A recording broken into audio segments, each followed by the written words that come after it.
सकारात्मक सोच को आओ सारे भारत में फैलाए। ऑल इंडिया वीमेंस कॉन्फ्रेंस ये दिल्ली के अंदर भगवान दास रोड पर है और यहाँ पर RJS positive broadcasting house, all India women's conference, ये द आगा खान हॉल, यहाँ पर अमृतकाल का सकारात्मक भारत जो आरजेएस पीवीएच की पुस्तक है, यहाँ की लाइब्रेरी को प्रदान किया जाएगा। ऑल इंडिया वीमेंस कॉन्फ्रेंस का ये सरोजनी हाउस है और यहाँ पर एआईडब्ल्यूसी की लाइब्रेरी है।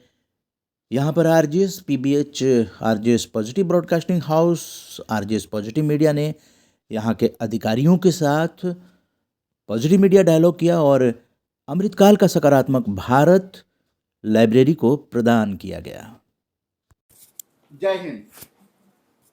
आरजेएस पॉजिटिव ब्रॉडकास्टिंग हाउस इस वक्त ऑल इंडिया वीमेंस कॉन्फ्रेंस जो सरोजनी हाउस है, ये भगवान दास रोड नई दिल्ली में मंडी हाउस के बगल में, और वहाँ हम लोग लाइब्रेरी के लिए एआईडब्ल्यूसी की प्रेसिडेंट कल्याणी राज जी और सेक्रेटरी डॉक्टर मंजू काक जी और साथ में पैटर्न एआईडब्ल्यूसी की बीना जैन जी भी हैं। हम लोग ये किताब एआईडब्ल्यूसी की लाइब्रेरी को प्रेजेंट करने जा रहे हैं, प्रेसिडेंट और सेक्रेटरी को। जी थैंक यू, धन्यवाद बहुत आपका।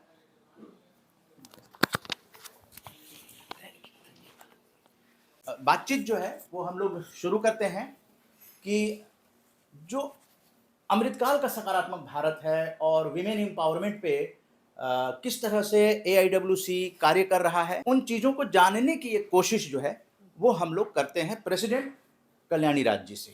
जी कल्याणी राज जी। नमस्कार एंड आपका बहुत बहुत स्वागत है ऑल इंडिया वुमेंस कॉन्फ्रेंस में। तो जैसे कि अखिल भारतीय महिला परिषद जो ऑल इंडिया वुमेंस कॉन्फ्रेंस है हमारी 96 ईयर्स ओल्ड, 96 साल पुरानी संस्था है, जिसकी शुरुआत हुई थी फर्ग्यूसन कॉलेज पूना में 1927 में। और उस समय जो थी महिलाओं की जो है एजुकेशन के ऊपर में ज़्यादा फोकस बिल्कुल ही नहीं था। जो मैंने ये देखा गया था कि महिलाएं जो है एजुकेशन के लाइन में बहुत कम है, जो पढ़ाई लिखाई उनकी सुविधा भी कम थी और वो लोग को मजबूरी के कारण नहीं पढ़ पा रही थी। उसी से शुरुआत की गई थी कि भाई महिलाओं को किस तरह से एजुकेशन प्रोवाइड किया जाए और उनको हर तरह की कैपेसिटी बिल्डिंग की जाए। इसके साथ ही हमारी शुरुआत हुई थी और धीरे धीरे जो है हमारे कार्यक्रम बढ़ते गए, हमारी शाखाएं भी बढ़ती गई। आज के दिन हमारी करीब 500 शाखाएं हैं पूरे भारतवर्ष में और ऑलमोस्ट हर स्टेट्स में हमारी जो है ब्रांचेस है और ये हेड ऑफिस है। हम लोगों की जो कार्यक्रम है वो मेनली जो है महिलाओं के सशक्तिकरण के ऊपर है, उनके आर्थिक सशक्तिकरण के ऊपर में है, सोशल इंक्लूजन के ऊपर में है, जस्टिस के ऊपर है, इक्वालिटी के ऊपर है और उनकी किस तरह से लाइवलीहुड जो है किस तरह से इम्प्रूव की जाए इसके ऊपर है। और इसमें हम लोग जिस तरह से काम करते हैं कि हमारी शाखाएं जैसे हर जगह हैं, वहाँ की ज़रूरतों के हिसाब से वो काम करती हैं। जैसे यहाँ हमारी एक वर्किंग वुमेन हॉस्टल है जहाँ पे हम लोग लड़कियों को जो बाहर दूसरे जगह से आती हैं उनको रहने की सुविधा यहाँ देते हैं। उसके अलावा हम लोग का एक यहाँ पे वोकेशनल सेंटर चल रहा है जहाँ हम कंप्यूटर की ट्रेनिंग, ब्यूटी कल्चर की ट्रेनिंग, सिलाई की और टेक्सटाइल प्रिंटिंग की, साथ हम लोग आयुर्वेदिक का भी सोच रहे हैं शुरू करने का। हम लोगों का एक शेल्टर होम भी चल रहा है जहाँ पे डीसीडब्ल्यू से और पुलिस वगैरह जो है लड़कियाँ जो रास्ते में खो जाती हैं या जैसे भी उनके पर अत्याचार हुआ हो, डोमेस्टिक वायलेंस के कारण हो, चाहे किसी भी कारण से हो, वो लोग यहाँ पे आते हैं। उनको हम लोग मेन स्ट्रीम करने की कोशिश करते हैं, ट्रेनिंग वगैरह प्रोवाइड करके रिसेटल करने की कोशिश करते हैं। और हमारी शाखाएं भी अलग अलग काम करती हैं। मेन रूपरेखा यहाँ से प्रदान की जाती है। हमारे हर तरह के प्रोग्राम्स हैं, एम्पावरमेंट के ऊपर, कैपेसिटी बिल्डिंग के ऊपर, स्किल डेवलपमेंट के ऊपर, अवेयरनेस जनरेशन के ऊपर में। तो ज़रूरत के हिसाब से जिस कम्युनिटी के साथ वो काम करती हैं उस कम्युनिटी की ज़रूरतों के हिसाब से हमें कहती हैं वो, और हम लोग वो प्रोग्राम उनको सुविधा प्राप्त करते हैं और वो लोग कंडक्ट करते हैं। जी अब मैं ऑल इंडिया वीमेंस कॉन्फ्रेंस की सेक्रेटरी डॉक्टर मंजू काक से ये जानना चाहेंगे कि इसका विस्तार जो है वो काफ़ी दूर तक है, यानी देश भर में AIWC के कार्यालय हैं और वहाँ किस तरह से एम्पावरमेंट किया जाता है। हम लोग तो इस समय AIWC के हेडक्वार्टर में नई दिल्ली भगवान दास रोड पे बैठे हुए हैं, लेकिन कुछ भारत भर में AIWC किस तरह से काम कर रहा है उस बारे में जानना चाहिए। वो एक यहाँ से पॉलिसी बन जाती है। हमारे साल में 2 बार हमारी एक मिलन होता है, कॉन्फ्रेंस, और वो कॉन्फ्रेंसेस जो हैं वो भिन्न भिन्न जगह हमारे यहाँ उसका एक न्योता आता है, और वो जो शाखा है वो हमको इनवाइट करती है, फिर हम वहाँ सब के सब मिलते हैं। जो बैठक होती है वहाँ, उस बैठक में पॉलिसीज़ डिसाइड होते हैं कि ये इस साल इस पे हम प्रोग्राम्स करेंगे, या ये मुद्दा उठाएंगे, या इसका हमें प्रचार करना है, या इस मुद्दे पे सरकार के साथ जुड़ के काम करना है, या स्कीम्स जो भारत सरकार की होती हैं उनको किस तरीके से फैलानी है। तो वो पूरा डिस्कशन होता है 2 से 3 दिन। अच्छी तरह सब जो शाखाएं हैं वो मिलके उस पे अपने शाखाओं में क्या सुविधाएं हैं, जैसे यहाँ हॉस्टल है, लाइब्रेरी है, तो आपकी और जगह शाखाएं हैं, उसमें भी कुछ इस तरह की व्यवस्था है? हाँ, वही आपको बता रही हूँ। मिल के जब हम डिसाइड करते हैं कि इस प्रोग्राम्स कौन से करेंगे, तो वो हेड ऑफिस में वो प्रोग्राम्स एक बार बनाए जाते हैं, फिर वो प्रोग्राम्स उनको दिए जाते हैं। 2 टाइप के प्रोग्राम्स हैं। एक अवेयरनेस प्रोग्राम्स हैं जो 1 दिन के होते हैं, जो अलग अलग मुद्दे हैं, चाहे हेल्थ हो, चाहे उसमें एक भारत श्रेष्ठ भारत हो, चाहे क्लाइमेट चेंज के ऊपर हो। और दूसरे लॉन्ग टर्म प्रोग्राम्स होते हैं जिसमें स्किल डेवलपमेंट और शिक्षा और भी चीज़ें जैसे मेडिकल डिस्पेंसरी वगैरह वगैरह वो होते हैं। सो वो 6 महीने साल भर के प्रोग्राम होते हैं और ये 1 दिन के। ये हम हर ब्रांचेस को बांटते हैं, और वो उसके प्रति फॉर्मेट बनता है। उस फॉर्मेट के हिसाब से पूरे हिंदुस्तान में वो प्रोग्राम्स कंडक्ट होते हैं। उनके पास भी वही सुविधाएं हैं जो हमारे पास हेड ऑफिस में है। हो सकता है हम मैक्रो लेवल पे हैं, वो माइक्रो लेवल पे हैं, बट उनके यहाँ भी जो बेसिक ऑफिस स्ट्रक्चर मैनेजमेंट वही है। President, secretary, treasurer, vice presidents और मेंबर्स जो सब वॉलंटरी सर्विस करते हैं और वो प्रोग्राम्स को बढ़ाते हैं। कुछ जो हमारी शाखाएं हैं वो ज़्यादा बुलंद हैं, ज़्यादा मजबूत हैं, उनकी अपनी बिल्डिंग्स हैं, उनके पास ओल्ड एज होम हो, चाहे शॉर्ट स्टे होम हो, चाहे क्रैश हो, और कुछ के पास नहीं है। बट देर आर मैनी, क्योंकि हमें अब जैसे हमारी प्रेसिडेंट कह रही हैं 96 ईयर्स हो गए, तो बहुत सी ऐसी हैं जिनकी अपनी हेडक्वार्टर्स, अपने सब सुविधाएं, अपना मैनेजमेंट, अपना स्टाफ है, और वो उसके द्वारा उनके और कंस्टिट्यूएंट ब्रांचेस होते हैं। तो जो मेन ब्रांच है जैसे हमारा चेन्नई में है, वो उसको भी 105 साल हो गए, तो उनका हेड ऑफिस है, अपनी प्रॉपर्टी, अपनी हेडक्वार्टर्स है। उनके साथ शायद समझिए 20-30 और छोटी छोटी ब्रांचेस मिल जाती हैं, जुड़ जाती हैं, और उनसे प्रोग्राम्स लेती हैं। तो ऐसे में आपको ये नहीं कह सकती हूँ कि लार्जली एक ही रूल सब जगह है, बट अलग अलग जगह, जैसे हमारी बालासोर की ब्रांच, वो भी short stay home, old age home चलाते हैं। हमारा खुद का एक वृंदावन में है। अलग अलग ब्रांचेस हैं। बीना जैन जी की ब्रांच है अपनी, ये उज्जवल, उनमें अलग अलग प्रोग्राम्स हैं। काफ़ी उनका हेड ऑफिस एक है अलग दिल्ली संस्थाओं में। से कोलैबोरेशन करके भी ये अभियान चल रहा है।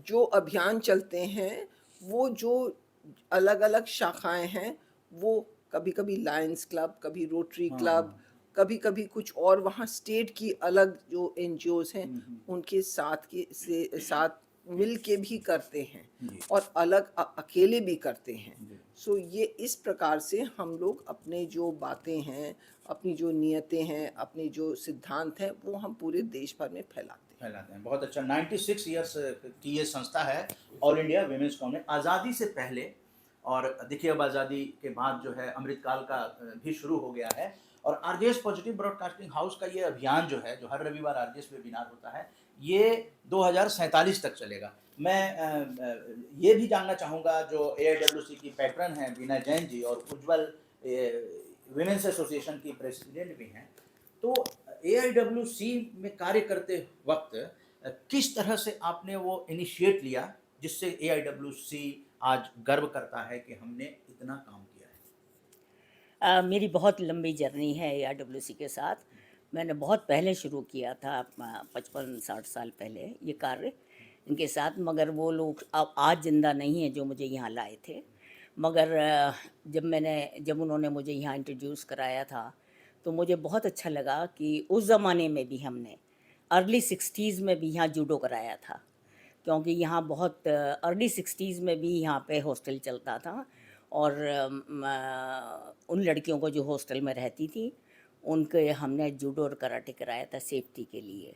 तो हमारी जो पुरानी प्रेसिडेंट्स रही हैं और कार्यकर्ता रही हैं उनका विजन बहुत बड़ा था, उनके साथ मैंने काम सबसे किया। पहली प्रेसिडेंट को आज ट्रिब्यूट देते हुए इस बैठक में हम थोड़ा सा जानना चाहेंगे। मैं बस ये कहना चाहती हूँ कि जब से मैंने किया है ज्वाइन, झाबवाला थी यहाँ पे, उसके बाद मिसेज़ रघुरमैया आई और मिसेज़ रघुरमैया ने ही ये उनका विज़न था कि मैं बिल्डिंग बनाऊँ यहाँ पे जिससे कि हम एक हॉस्टल चला सकें।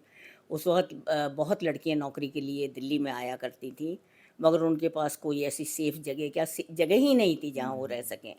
तो ये उस ज़माने में जो मेरी नॉलेज है, जो मेरे को पता है, ये एशिया का सबसे पहला हॉस्टल इतना बड़ा था जहाँ पे 250-300 लड़कियाँ हम एकोमोडेट करते थे उस समय उस समय में।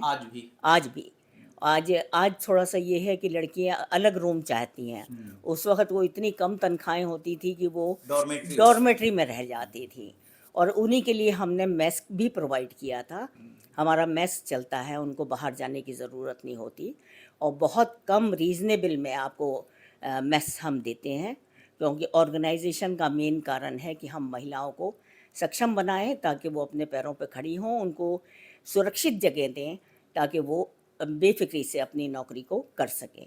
और ये लड़कियां ही नहीं बल्कि उनके जो गार्जियन हैं वो लोग भी निश्चिंत रहते हैं कि अगर वो AIWC की हॉस्टल में रहती हैं तो उनके जो पेरेंट्स हैं, उनके परिवार हैं, वो लोग भी आश्वस्त रहते हैं। यही कॉन्फिडेंस और ये विश्वास जो है ये पूरे भारत में फैलाने की ज़रूरत है, क्योंकि हम सब बेसिकली भाई और बहन हैं। जब स्वामी विवेकानंद जी ने, जिनके कि राष्ट्रीय युवा दिवस 12 जनवरी आ रहा है, मैं गर्व से कहता हूँ कि ऐसे महापुरुष भारत में हुए हैं कि हम लोग उनकी जीवनियों को पढ़ लें और उसको आत्मसात कर लें और चलना शुरू कर दें तो बहुत सारी प्रॉब्लम दूर हो जाएगी, खास करके सकारात्मक सोच से। क्योंकि महिलाओं के प्रति अगर आप सकारात्मक रहते हैं या सरकारें सकारात्मक रहती हैं तो फिर बहुत सारी बीमारियां जो हैं, बहुत सारे क्राइम हैं, वो घट जाएंगे, कम हो जाएंगे, समाप्त हो जाएंगे। मैं एक बार फिर से लौटना चाहूँगा प्रेसिडेंट कल्याणी राज जी के पास AIWC के बारे में नए सवाल लेकर कि क्या चुनौतियाँ वर्तमान प्रेसिडेंट के सामने आती हैं और उनकी क्या इच्छा है कि महिलाओं को, क्योंकि जब पदभार ग्रहण करते हैं आप तो आपके मन में एक विज़न होता है,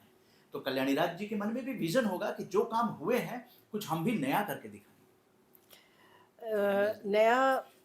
नया तो खैर ठीक है, ज़्यादा नहीं, फिर भी हमने ये ज़रूर सोचा था जब मैंने टेक ओवर किया था लास्ट ईयर, जो मैंने यही सोचा था कि असल में कोविड के कारण हमारे यहाँ कुछ स्टेप बैक हुआ है, क्योंकि कई जो है लेडीज़ को प्रॉब्लम भी हुई है।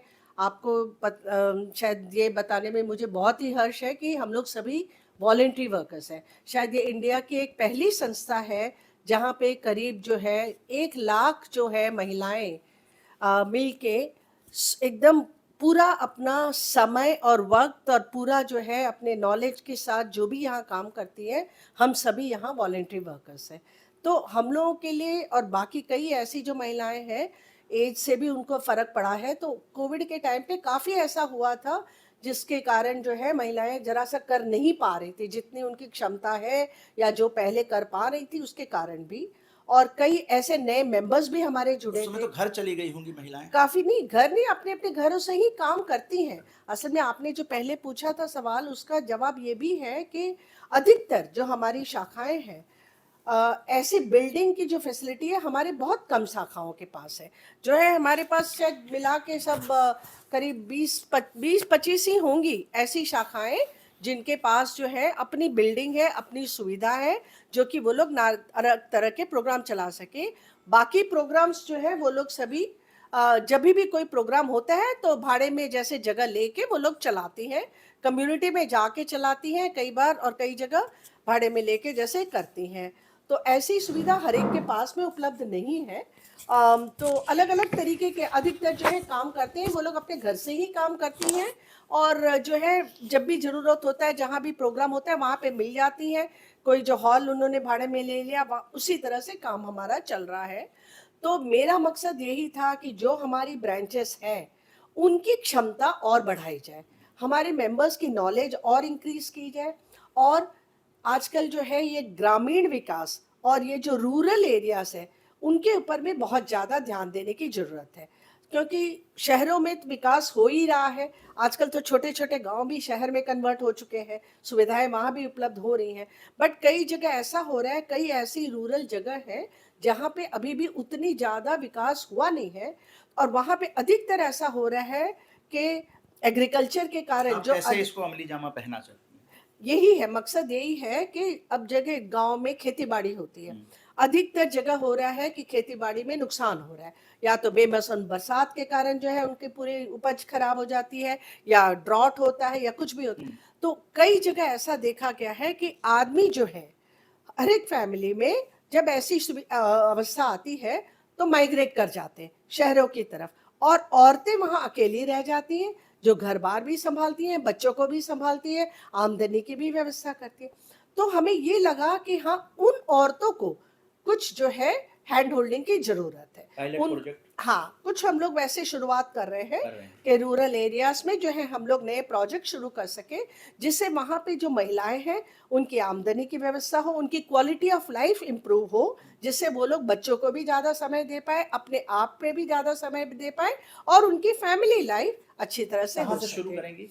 अभी हम लोग सर्वे कर रहे हैं, कुछ एक जगह हम लोगों ने सर्वे डिजाइन किया है, और एक कोई विलेज अडॉप्शन का भी जो हमारे यहाँ पहले भी हो चुका है उसके ऊपर भी हम लोग ध्यान दे रहे हैं कि एक कोई गांव को अडॉप्ट किया जाए, और जहां वहां पे हर तरह की सुविधा प्रदान की जाए, जिससे पूरे गांव का एक तरह से विकास हो सके।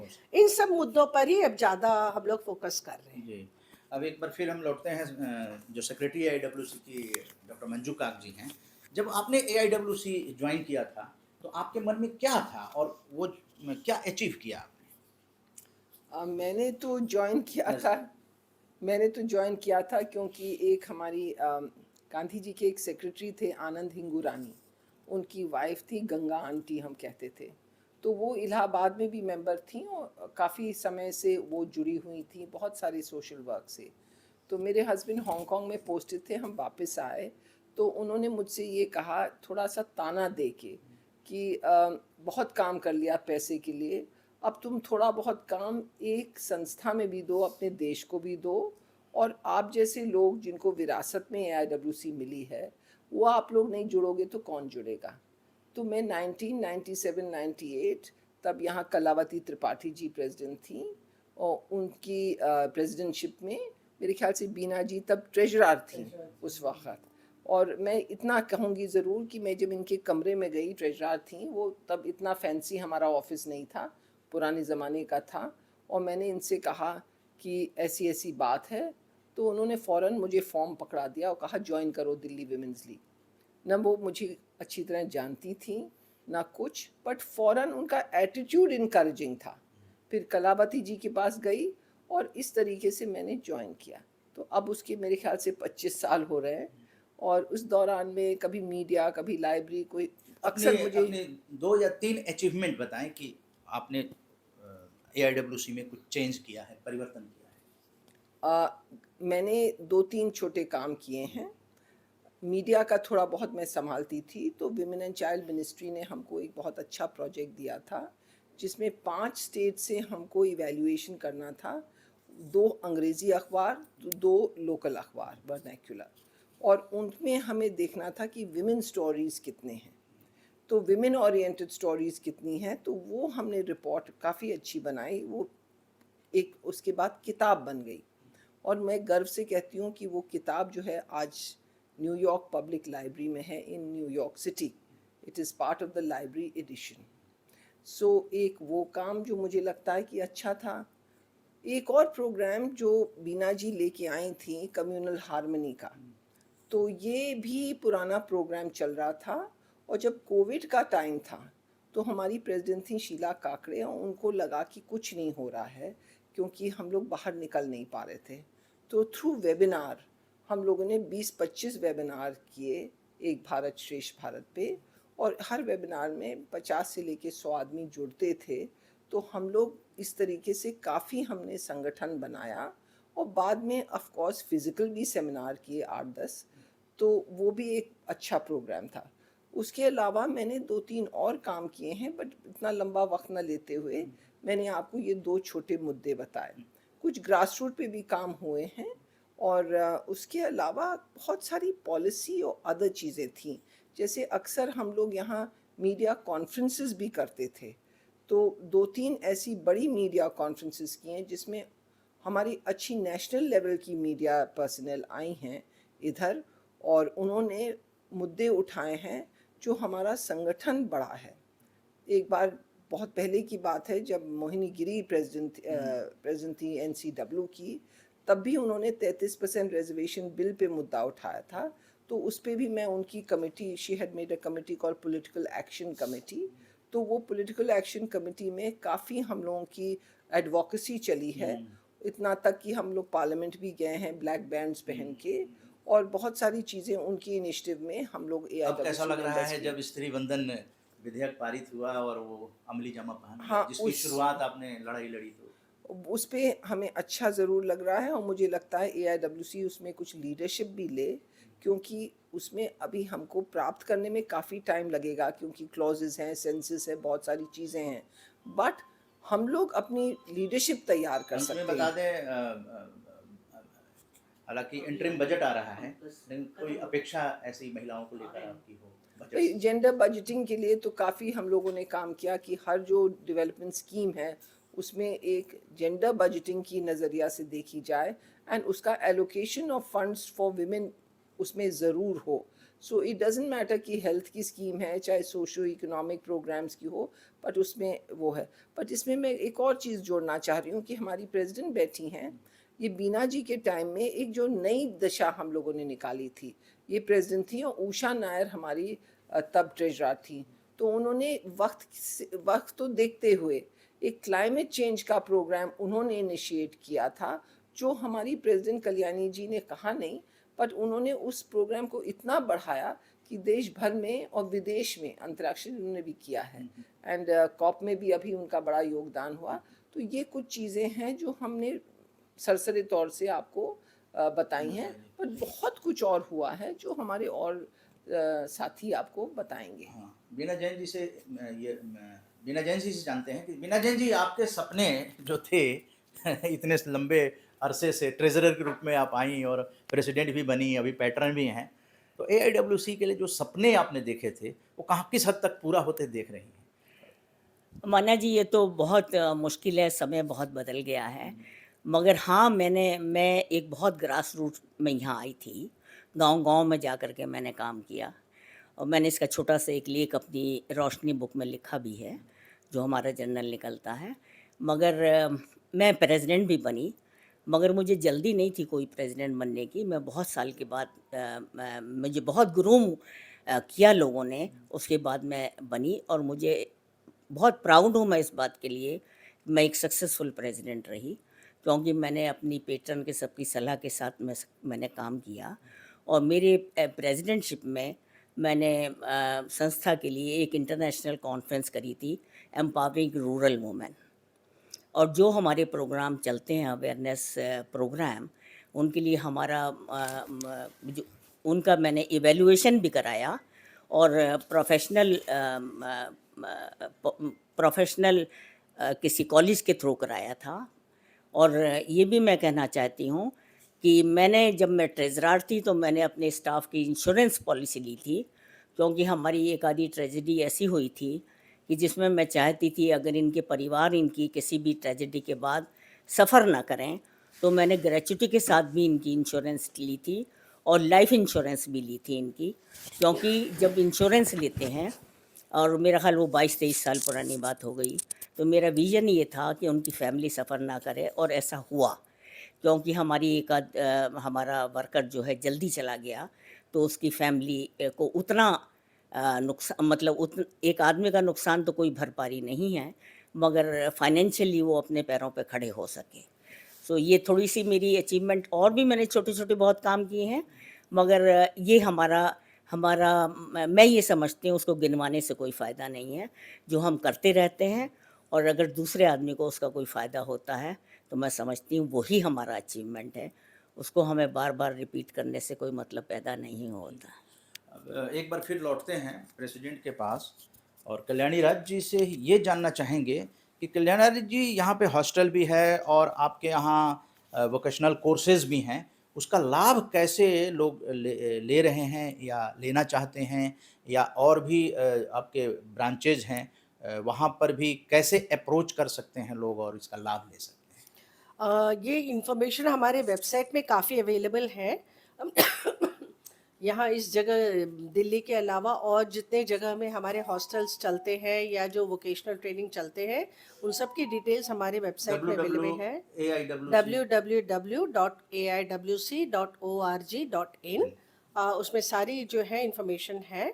कई जगह हमारी हॉस्टल चल रही हैं, चंडीगढ़ में चल रही हैं, मेरे ख्याल से कानपुर में भी चल रही हैं, गोवा में चल रही हैं, बॉम्बे में चल रही हैं, चेन्नई में है ही। कई जगह ऐसी हैं जहाँ पे हमारी वर्किंग गर्ल्स की हॉस्टल चल रही हैं। तो बट ये सारी इंफॉर्मेशन उसमें अवेलेबल है। आपके यहाँ लाइब्रेरी भी है? लाइब्रेरी यहाँ उस है। लाइब्रेरी का कैसे लोग लाभ उठाते हैं?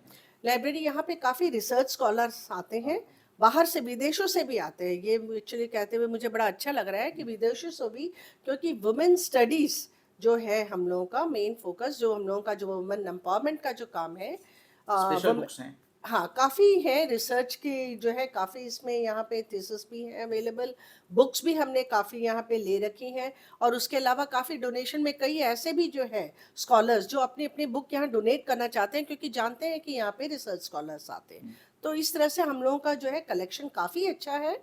तो हमारे हॉस्टल की लड़कियां भी यूज़ करती हैं, काफ़ी जो है स्टूडेंट्स भी यूज़ करते हैं, और उसके अलावा बाहर से भी आते हैं। ये किताब जैसे आरजीएस पीबीएच की? हाँ, ये भी हम रखेंगे लाइब्रेरी में ज़रूर। एंड जो है ज़रूर हम लोगों ने वैसे इसको सब्जेक्ट वाइज डिवाइस कर रखा है काफ़ी। जो है अवेलेबल इंफॉर्मेशन को काफ़ी कोडिंग भी है, और हमने अभी बीच में जो है डिजिटाइजेशन भी किया था सारा। तो उसके कारण जो है सॉफ्ट स्किल इसमें भी सॉफ्ट कॉपीज़ भी अवेलेबल हैं काफ़ी। हम लोगों को जो है आर्कियोलॉजिकल इंस्टीट्यूट वहाँ से जो है history of sorry in society of वहाँ से जो है हमें मिला था फंडिंग, और जिसमें हमने जो है काफ़ी कुछ डिजिटाइजेशन का काम भी किया था। तो उसके कारण जो है अभी आजकल है ही डिजिटाइजेशन का ज़माना, तो काफ़ी है बुक्स जो कि हमारे पास डिजिटल फॉर्मेट में भी हैं, प्लस फिजिकल इसमें भी हैं, बुक्स में भी हैं। तो उस तरह से लाइब्रेरी का फ़ायदा काफ़ी लोग उठा सकते हैं इसका। और हॉस्टल का तो जैसे मैंने बताया, यहाँ पे बाहर से काफ़ी लड़कियाँ आती हैं, और जगह भी जो है हॉस्टल्स अच्छी तरह से चल रहे हैं। और जैसा मंजू ने भी बताया, बीना जी ने भी बताया, हम लोगों का ये जो है कोई ऐसा नहीं है कि हमारा काम अब ख़त्म होगा। ये चलते रहने वाली प्रक्रिया है। हर प्रेसिडेंट अपने अपने विजन के साथ आती है, पुराने कामों को भी कंटिन्यू करती हैं। अब जैसे मंजू ने बताया, क्लाइमेट चेंज का काम मैंने जो किया, शुरुआत मैंने नहीं की थी, शुरुआत इसकी हो गई थी 1980 में ही, जबकि लोग क्लाइमेट चेंज के बारे में जानते ही नहीं थे। उसी समय हम लोगों ने इसकी शुरुआत कर दी थी। और हमारे यहाँ एक थी लेडी ललिता बालकृष्णन, जो बीना जी के साथ उस समय में सेक्रेटरी जनरल थी, उन्होंने ही उसकी शुरुआत की थी इस काम की। उस समय इसको क्लाइमेट चेंज के नाम से नहीं जाना जाता था, बट ये जो है अपना जो है सोलर लैंटर्न को प्रमोट करना, या बायोगैस को प्रमोट करना, या जो इम्प्रूव्ड चूल्हा, ये सारा जो है जो आज क्लाइमेट चेंज मिटिगेशन के अंदर आता है, हमने इसकी शुरुआत जो है 1980 से ही कर दी थी। और उस समय हम लोग जो है ministry of new and renewable energy के हम लोग जो थे फोकल पॉइंट थे इस काम के करने के लिए। तो उसी तरह शुरुआत, जैसा मैंने कहा, हम लोग कई चीज़ें जो हमारे पुराने प्रेसिडेंट्स वगैरह ने जो शुरुआत की थी, उसको हम लोग चलाते रहेंगे और आगे बढ़ाते रहेंगे। और आगे की नई जो है दिशा भी हम लोग देखते रहेंगे। समय के अनुसार हमारी कार्य जो है रूपरेखा भी बदलती रहेगी। मेन मुद्दा यही है, सशक्तिकरण।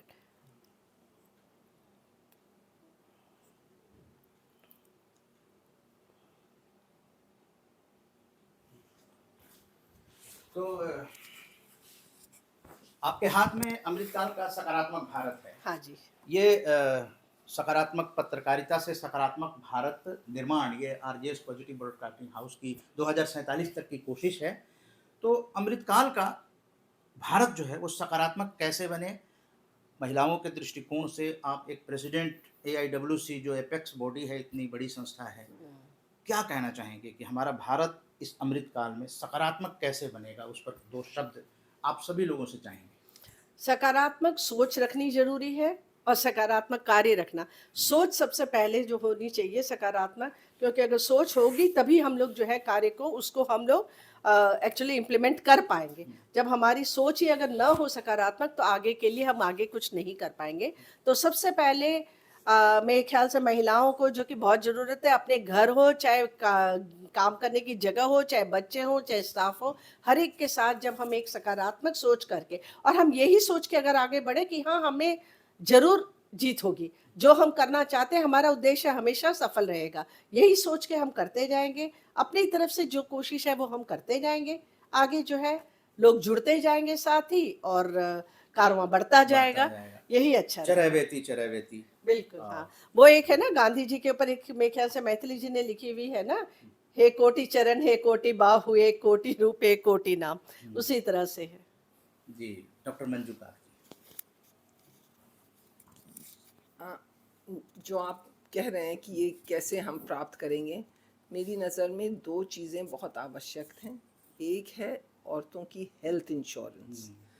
किसी प्रकार से अगर स्टेट या नेशन हर महिला को एक हेल्थ इंश्योरेंस स्कीम इंश्योर करे, चाहे गांव में हो चाहे कहीं भी हो, बेसिक उसकी हेल्थ के लिए, वो बहुत ज़रूरी है। क्योंकि आजकल जो सरकारी अस्पताल हैं वो सफिशिएंट नहीं हैं, दवाइयाँ बहुत महंगी हो गई हैं, ब्लड टेस्ट वगैरह बहुत महंगा हो गया है।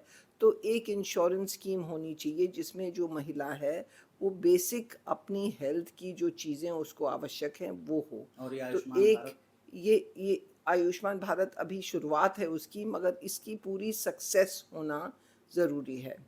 और दूसरा मैं समझती हूँ शिक्षा, हर औरत को शिक्षित करना ज़रूरी है। ये दोनों चीज़ अगर हाथ में हाथ जाएंगे तो हमारा एक नया भारत ज़रूर उज्जवल होगा। बट इसमें एक लास्ट चीज़ मैं जोड़ना चाहती हूँ, वो है जो हमें संस्कार पहले थे हमारे ज़माने में, जो स्कूल में या कहीं हो, वो एक हमारे 40 मिनट का क्लास लगता था। वो संस्कारों का एक क्लास लगता था जिसमें हमें अवश्य कुछ न कुछ बताया जाता था, जो जिसको हम बड़े होके अपने जिसे कहते हैं कल्चर और बिहेवियर, और किस तरीके से आदर सम्मान अपने बड़ों को करें, किस तरीके से पेश आएँ, किसको कहें कि पहले आप जैसे कल्चर होता था, वो अब गायब हो गया है। क्योंकि टेक्नोलॉजी पे इतना एम्फेसिस हो गया, कॉम्पिटिटिव एग्ज़ाम पे इतना हो गया, तो फिज़िक्स केमिस्ट्री मैथ ज़रूर पढ़ाएंगे, मगर जो 40 मिनट का क्लास था जिसमें अपनी संस्कृति और अपने संस्कार देते थे वो गायब हो गया है। वो आप देखेंगे सफल से सफल महिलाएं हैं मगर उनमें कल्चर नहीं है। तो ये चीज़ हमको ज़रूर अपने स्कूल लेवल में दोबारा डालना चाहिए अकॉर्डिंग टू मी। बिल्कुल डॉक्टर मंजूकार जी। अब डॉक्टर बीना जैन जी। डॉक्टर नहीं हूँ हाँ, बीना जैन जी। मैं सकारात्मक के लिए बहुत आपका धन्यवाद करती हूँ कि मैं चाहती हूँ सकारात्मक का होना बहुत ज़रूरी है।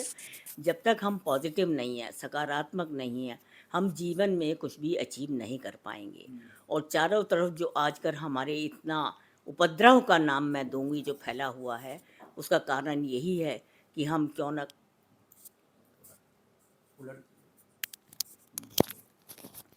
क्योंकि उसका कारण यही है कि हम बहुत भटक से गए हैं कुछ, क्योंकि अपने संस्कारों से बहुत दूर चले गए हैं।